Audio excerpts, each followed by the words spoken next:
Morning, morning. This is David Roche, Quantum Strategy, and we are doing the podcast on macro matters that may matter to the markets. I want to start by saying the most important thing this week is obviously going to be if Trump decides who he's going to put in the major financial and commercial positions in the cabinet, particularly obviously the Treasury and the Commerce Department. But we don't know who that's going to be, and there's a pretty long list of about 6 candidates, which I'm not going to discuss the virtues of of, because in a couple of days we'll know and it won't make a damn difference. You'll have forgotten the names of all but 5. But I'm telling you, that's going to make a big difference, because what it's going to tell us is Trump really serious, as I think he is, about putting China in the crosshairs and hitting them really hard commercially on exports? That will be evident from who he's going to appoint. More on that later. Let us turn, though, to China itself. What did we learn about China this week? Well, we got some data out of China on retail, which was up 4.8%, better than the previous month, and this is all November figures. And on housing, where, believe it or not, property transactions in the top 30 cities for primary market offerings, that's new houses, were up 15% year on year. And in secondary market housing, that's used houses, lived-in houses, 33%. Sounds like a boom. Well, it isn't, for several reasons. Let's start with housing. What we saw is, in comparison to a catastrophic month last year, when things basically just collapsed, but we saw an improvement. But if you actually look at the chart, it's bouncing along the bottom. And I think that is what China is doing. Furthermore, after these figures came out, I had a look at internet inquiries about buying a new house, and they are continuing straight down. So I don't think this is a turning point. It might possibly be a stabilization point, but at a very low level. The same goes for the retail sales figures of 4.8% up. That's a year-on-year figure, of course. What does that tell us? Well, not a hell of a lot, frankly, because there are 3 things influencing that figure. Number one is the Singles Festival, which always boosts shopping, was held this month, in a different month this year than last year. So the months simply aren't comparable. Second of all, and more importantly, a lot of the retail figures are being driven by subsidies to buy an electric car instead of a gas guzzler, even though cars don't really guzzle gas in China. And secondly, to replace your fridge or washing machine with a low electricity using modern one. You get paid by the government to do both of those things, which is, of course, dragging forward consumption from next year and the year after, when your fridge would have gone fat and your washing machine wouldn't have washed. That consumption from times future is being brought forward to times present, because you're getting paid by the government to do so, which is called actually mortgaging consumption. You're getting it now, you pay for it later.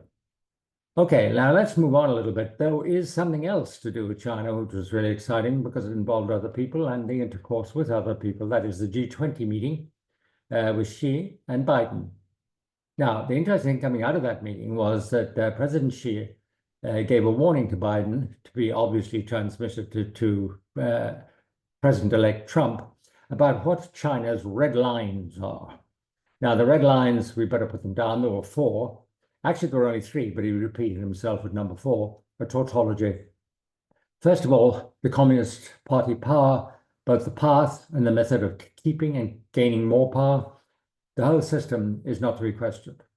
Secondly, the One China policy, which you know includes China really embracing the South China Sea, large chunks of places like on its borders as being its own. That policy is not to be questioned.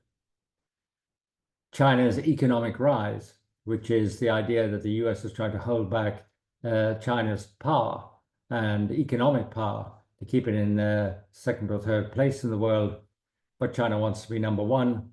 That is not to be questioned. And fourth, encouraging Taiwanese independence is a big no-no. Now, actually, number 2, One China policy and the policy about Taiwan are the same thing.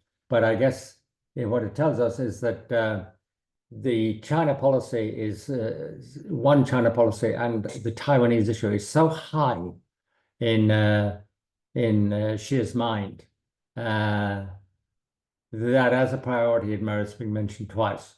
So it becomes not one policy but two policies, which makes no sense. But it does tell you that politics comes before economics in President Xi's mind, and that the issue of Taiwan is right up there. So that's going to become a big question mark in the next administration in the United States. Will it defend Taiwan, which is being very clever about buying lots of US arms and producing lots of chips in America by TSMC? Will Trump defend Taiwan or not? Because if it does, then we are going to see lots of disruptions happening. More importantly, perhaps, than all of what I've said about China so far, is that today a senior official came out and said that if the US pursues what it deems to be a policy which crosses China's red lines, 3 or 4 or whatever the number, then China will make sure that the US military does not get the material from China that it needs to produce its weapons. Now, this is not very subtle, not very veiled threat to the United States, that it depends on China for rare earths and things like lithium, and that the next round of a trade war will not be fought by China on normal trade or tariffs on, say, US exports to China. It will be fought with the big guns, which include embargoes on critical materials that the US needs. And I would extend that, though this spokesman did not, and he wasn't a spokesman, he was a leak man. I would say it could easily extend to the operations of US companies within China being found to be faulty ideologically, disruptively, or tax-wise. But stand by for a response, an escalation from China to any tariffs imposed by the United States, which extends beyond simply putting tariffs on US exports. I think we're going to see a much more scattergun approach, which will actually be far more disruptive. So moving on now, we have the COP29, COP29 climate change conference going on, and it's all turning around really a US dollar 1 trillion amount of subsidies for poorer countries to mitigate climate effects and to actually comply with climate emission targets, which would limit world overheating to 1.5 degrees. They want they want US dollars 1 trillion by 2030. That's the total amount, not per year. They want that money to be able to comply. They're not going to get it. Now, the interesting thing is, I think that COP29 shows the policymakers' will to implement what is needed in terms of the climate. The willpower is very low voltage, and I don't think it's going to happen.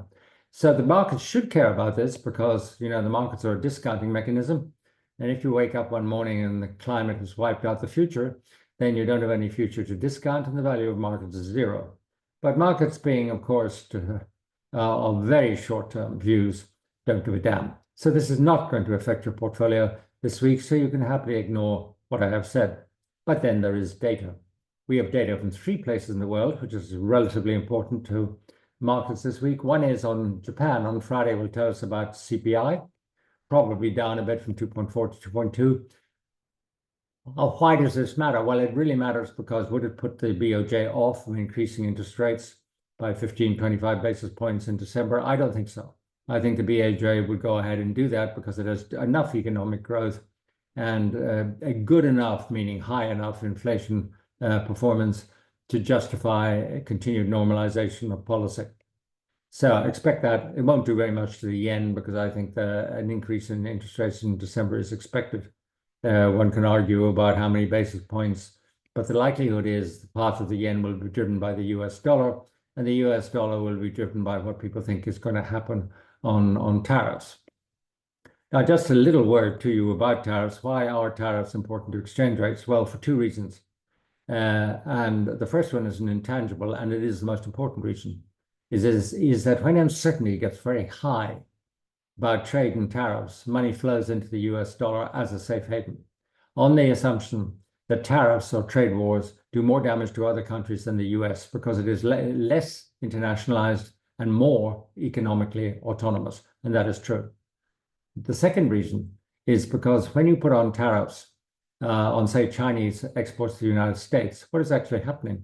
Well, the United States will then presumably buy less of those exports from China, less imports into the United States because they've just got more expensive by the amount of the tariff. That is, if the renminbi does not move. But anyway, the point is, let us take the simple model. Tariffs on exports to the United States from China down, consumption of Chinese goods in the United States down. Therefore, the US has to buy less foreign currency to pay for those exports.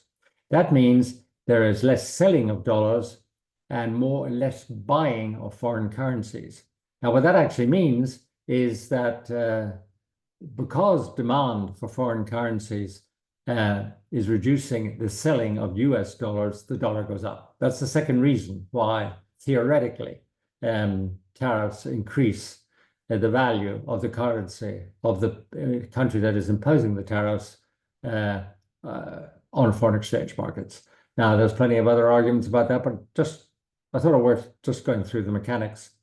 Okay, now what other data do we have coming up? We have the US PMIs, Standard & Poor's version, on Friday, and we have the Michigan Expectations Index. Both of those pretty important because it will show, I think, that the US economy remains in a jubilant mood after the victory of Trump. Okay, now, the last bit of data is not data at all. It's the ECB, Lagarde, the president of the ECB, who will be speaking at that exciting conference held by the ECB in Frankfurt, that exciting city located in Germany, which is itself only exciting because it's about to have an election, which we'll talk about next week. But it's all about financial stability at that conference, and Lagarde is going to give a speech. I think she will tell us whether the ECB is going to cut interest rates at its meeting of the Governing Council on December the 12th. The answer is, I don't need her to tell us, will be yes, it will, and it will cut it by 25 basis points. Kind of exciting events like a totally unnecessary jumbo cut by the US Fed, which is now saying, oh, no, we're never going to do that again. We're going to do it all very smoothly and in a gradual fashion. Jumbo cuts don't happen in Europe. It's just not the way that sedate old lady like the European economy, which is on a declining trend, as we all are, as we approach our demise. No jumbo cuts here. 25 basis points, totally expected by markets, will not affect your portfolio unless Lagarde says, gosh, the European economy is really falling out of bed, which we all know, and we may have to do more about it than, normal. Then you'd have an effect because the euro would go straight down. But I don't think you're going to get that amount of excitement. You'd probably get more excitement out of what I'm saying. So thanks for watching. Hope some use. Talk to you next week.